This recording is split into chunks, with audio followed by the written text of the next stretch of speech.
Welcome to the Paycheck to Passion Top Tips video podcast, where we bring you the best advice for everyday entrepreneurs from our podcast interviewees. Okay, so what's on the show today then, Meredith? Okay, so Jasper, when you built your social media business, did you build it just to make money, or did you build it with the intention of eventually selling it? Yeah, it never even occurred to me that I'd build a business to sell at the end of it. It was all about just making money at the time. I would say that 95% of people who start businesses don't have any exit plan in mind whatsoever. And basically, when you build a business like that, you are basically just adding a lot of bosses to your life. Right.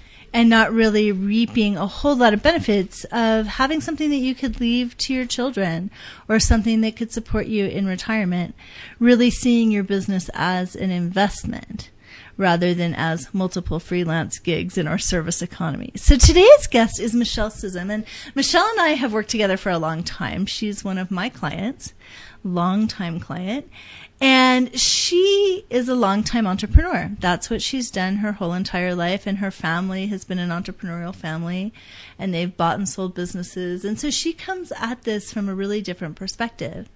And she believes that whatever business you build, you should build it as a legacy and as an investment rather than just as a business / hobby / way to make money. So today's interview is really interesting because Michele gives a lot of hints that you won't hear anywhere else on how to build your business with an end in mind from the very beginning. I would say, first of all, we need to be looking for your system. And, how is it that you work with clients, whether you are in the retail industry or the service-based? What are the things that you do? Think about, if we stick to the coaching idea, what is the process that you take people through whenever you're on a coaching session with them? We all have a process, so be looking for the system. Number two, I want you to really hone in on what your message is and avoid jargon. I was having a conversation with someone yesterday after a luncheon, and she was telling me that she does brain integration. And she said it about 6 times. She just kept using the word integration. And finally I stopped her and I said, is that what you tell people you do? And she said, well, yes, it's what I do. I said, well, I just need you to know I have no clue what that means.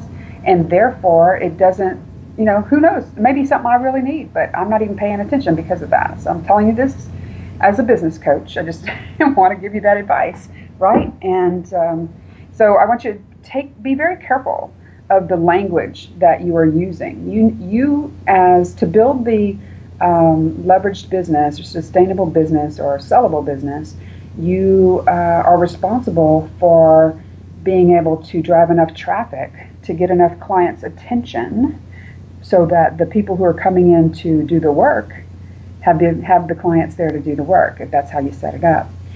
So I would definitely pay attention to the message. The third thing would be that very early on, I would start creating SOPs, standard operating procedures, correct? You can do that in Google Documents real easy. Just start putting together the ideas of how you want things done. And that really helps when you start building team early. As your team shifts and grows, and that's what happens, is your team shifts and grows with you. Some of them you will be outgrown and will need to go away, and then you will be bringing in others. And as you do, if you've got those SOPs created, then there's a more natural shift in that. That's an important piece of building that business. The fourth thing I think would be to start to think about the design of what you want to create. Do you want to franchise? Do you want to, if you're in the coaching world, do you want to bring in coaches inside of the business so they become certified coaches and you're driving them all the clients, therefore the clients are paying you and then you're subbing out the work to the coaches? Do you want to create a certification where you bring people in and they go out and just take your message across the world and they go out and find their own clients? There's lots of different formats to create leveraged businesses. So you would want to work with someone to start to think about those opportunities, because it will shift the way that you want to put together the business in the beginning, right? And number 5, I would say we're going to go with take action, because here's the thing: you guys are going to hear this, and it's going to sound great. And then, you know, when you finish listening to the podcast, although you will be inspired, and you know, it's really easy to get right back into where you are and to still be sitting right where you are a year from now. So you know, be sure that you start to take the action, start to shift, because if you want something different, you can't continue to do what you've been doing it, right? So, or the way you've been doing it. So there you go. I came up with 5. Thank you for listening. If you would like more, then all our episodes are available on iTunes or on our website at paychecktopassion.com.